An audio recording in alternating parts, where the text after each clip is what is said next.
भाइयों एवं बहनों, जय श्री गुरुदत्त। आप सबका शाश्वत ज्ञान गिरनार से चैनल में स्वागत और अभिनंदन है। भाइयों बहनों, महाभारत में अर्जुन के नपुंसक होने की एक कहानी का उल्लेख किया गया है।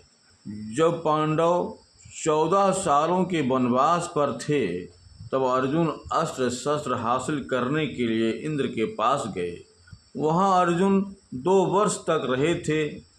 इस दौरान वहाँ एक ऐसी घटना घटी जिससे अर्जुन को अस्त्र शस्त्र तो प्राप्त हो गए, लेकिन साथ ही उन्हें एक अप्सरा से नपुंसक होने का शाप भी मिल गया।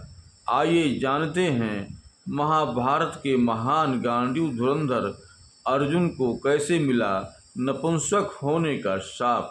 भाइयों बहनों, आगे की कहानी बताने से पहले हम आप सब भाई बहनों से अनुरोध करूंगा कि चैनल को सब्सक्राइब एवं वीडियो को लाइक तथा शेयर जरूर करें एवं कमेंट्स बॉक्स में अपने विचार से हमें अवगत कराएं। जब पांडव कौरवों से युद्ध क्रीड़ा में हार गए थे, तो उन्हें 13 साल का वनवास और 1 साल का अज्ञातवास मिला था।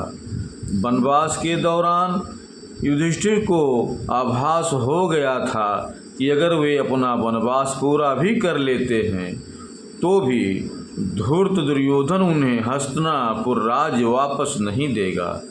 युद्ध का आभास होने पर सभी पांडव अपनी शक्ति बढ़ाने के लिए तरह तरह के प्रयास करने लगे।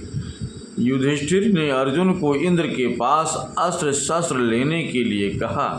अर्जुन ने भगवान शिव और पार्वती की तपस्या करके इंद्रलोक जाने का वरदान मांगा। शिव पार्वती ने तपस्या से प्रसन्न होकर अर्जुन को इंद्रलोक जाने का वरदान दिया। वरदान प्राप्त होने के बाद अर्जुन को ले जाने के लिए इंद्रलोक से इंद्र का रथ आया। अर्जुन इंद्रलोक में अस्त्र शस्त्र की दीक्षा ग्रहण करने लगे। अर्जुन इंद्र को प्रसन्न करने के प्रयास में लगे रहते। इंद्रलोक में कई सुंदर अप्सराएं भी रहा करती थीं। एक दिन इंद्र ने अर्जुन से कहा कि तुम अस्त्र शस्त्र की विद्या ग्रहण करने के साथ नृत्य भी सीख लो। यह बात सुनकर अर्जुन ने मुस्कुराते हुए कहा कि एक योद्धा को नृत्य सीखने की क्या आवश्यकता है। अर्जुन की बात सुनकर इंद्र ने कहा, एक योद्धा को केवल अस्त्र शस्त्र की विद्या ही नहीं सीखनी चाहिए, बल्कि कई कलाओं में भी निपुण होना चाहिए।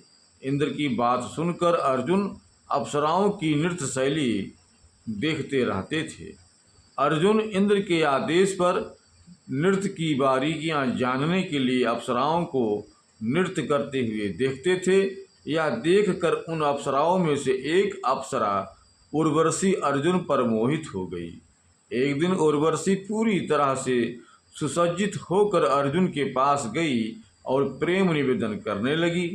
उर्वशी ने मुस्कुराते हुए अर्जुन से कहा, हे सुंदर पुरुष, तुम मुझे नृत्य करते हुए रोजाना देखते हो। अवश्य तुम मुझे पसंद करते हो। मैं भी तुम्हारे सौंदर्य और पौरुष पर मोहित हो गई हूँ। क्या तुम मेरा प्रणय निवेदन स्वीकार करोगे? जब अर्जुन ने उर्वशी की यह बात सुनी तो वे हैरान हो गए और उर्वशी से दूर हटते हुए बोले, इंद्रदेव मेरे पिता तुल्य हैं, इसलिए उनकी प्रेमिका होने के नाते आप मेरी माता समान हुई। कोई पुरुष अपनी माता तुल्य स्त्री से ऐसी बात नहीं कर सकता। आपको कोई भूल हुई है। मैंने कभी आपको काम वासना की दृष्टि से नहीं देखा। अर्जुन के मुख से खुद के लिए माता सुनकर उर्वशी को अपमान की अनुभूति हुई। उर्वशी ने क्रोधित होते हुए कहा, इंद्रलोक में कोई किसी की माता या बहन नहीं है। ये सभी संबंध भूलोक के प्राणियों के लिए है। तुमने इंद्रलोक की सबसे सुंदर स्त्री का प्रणय निवेदन ठुकराकर मुझे अपमानित किया है। अवश्य ही तुम्हें अपने पौरुष का अहंकार है। मैं तुम्हें शाप देती हूँ, यह पौरुष तुम्हारा साथ छोड़ देगा और तुम हमेशा के लिए नपुंसक बन जाओगे। उर्वशी का दिया ऐसा साफ सुनकर अर्जुन ने हाथ जोड़कर उनसे क्षमा मांगी, लेकिन उर्वशी अपनी बात पर टिकी रही। अर्जुन ने उर्वशी से मिले शाप की कहानी इंद्र को बताई। इंद्र ने अर्जुन से कहा, उर्वशी के लिए शाप को मैं पूरी तरह से बदल नहीं सकता, लेकिन मैं तुम्हारे लिए इतना कर सकता हूँ कि तुम अपने जीवन के किसी एक वर्ष में नपुंसक बन जाओगे, और यह एक वर्ष तुम अपनी मर्जी से चुन सकते हो। अर्जुन, यह शाप तुम्हारे लिए एक वरदान की तरह काम करेगा, और एक वर्ष के अज्ञातवास में नपुंसक बने रहने से किसी को भी तुम पर संदेह नहीं होगा। एक वर्ष बाद तुम्हें अपना पुरुषत्व वापस मिल जाएगा। इंद्र की बात सुनकर अर्जुन समझ गए कि इंद्र ने उन्हें नृत्य सीखने के लिए क्यों कहा था।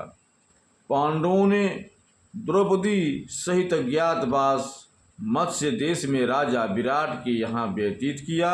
इस दौरान उन्हें वेश बदलकर रहना पड़ा था। मत्स्य देश में रहते हुए अर्जुन को उर्वशी से मिला शाप वरदान सिद्ध हुआ। अर्जुन ने यहाँ बृहन्नला किन्नर बनकर राजा विराट की पुत्री उत्तरा को नृत्य और संगीत की शिक्षा दी। इस तरह उर्वशी का दिया शाप अंत में अर्जुन के लिए वरदान सिद्ध हुआ। ठीक एक वर्ष बाद अर्जुन को अपना गांडीव उठाते ही अपना खोया हुआ पुरुषत्व वापस मिल गया। भाइयों बहनों, अब हम अपने शब्दों को यहीं पर विराम दूंगा। पुनः मिलेंगे अगले वीडियो में। जय श्री गुरुदत्त, जय श्री गुरुदत्त।